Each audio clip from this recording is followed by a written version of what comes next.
തലക്കുളത്തുകാർ ഓർമ്മിച്ചെടുക്കുന്നത് ജീവകാരുണ്യ പ്രവർത്തകയും മനുഷ്യസ്നേഹിയുമായ ജമീലാത്തെയാണ്. തന്റെ പക്കൽ സഹായത്തിനായി എത്തുന്നവരെ നിരാശരാകാതെ ചേർത്ത് പിടിച്ചായിരുന്നു കാനത്തിൽ ജമീലയുടെ ഇടപെടൽ. രാഷ്ട്രീയ പ്രവർത്തകയായിട്ടാണ് കാനത്തിൽ ജമീലയെ എല്ലാവരും അറിയപ്പെടുന്നത്. എന്നാൽ തലക്കുളത്തൂർ ഉള്ള ജനങ്ങൾക്ക് ജമീൽത്ത രാഷ്ട്രീയ പ്രവർത്തക മാത്രമല്ല, അതിലുപരി അവരുടെ പ്രശ്നങ്ങളിൽ കൂടെ നിൽക്കുന്ന, അവരുടെ കണ്ണീരൊപ്പുന്ന കൂടപ്പിറപ്പ് കൂടിയാണ്. തലക്കുളത്തൂരിൽ സ്പർശം എന്ന പേരിൽ ആരംഭിച്ച പെയിൻ ആൻഡ് പാലിയേറ്റീവ് കെയർ അതിനൊരു ഉദാഹരണമാണ്.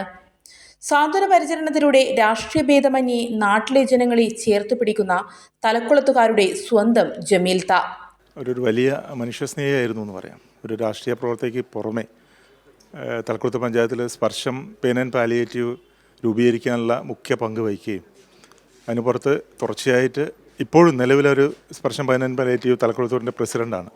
ഏത് ഉന്നത സ്ഥലത്തിരുന്നാൽ പോലും ഒരു വാളണ്ടിയർ ചെയ്യുന്ന പ്രവൃത്തി അവർ ചെയ്തിട്ടുണ്ടായിരുന്നു.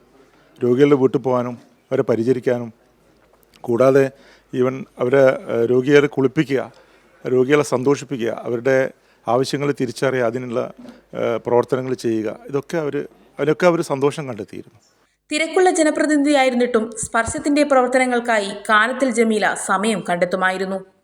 അസുഖത്തിന്റെ വയ്യായ്മകൾക്കിടയിലും കാരുണ്യ പ്രവർത്തനത്തിൽ നിർദ്ദേശങ്ങൾ നൽകിയും പരിമിതികൾക്കുള്ളിൽ നിന്നുകൊണ്ട് സഹായങ്ങൾ നൽകിയും ജമീൽത്ത സ്വാന്തന രംഗത്ത് ഇവരുടെ കൂടെ തന്നെയുണ്ടായിരുന്നു. കൈരളി ന്യൂസ്, കോഴിക്കോട്.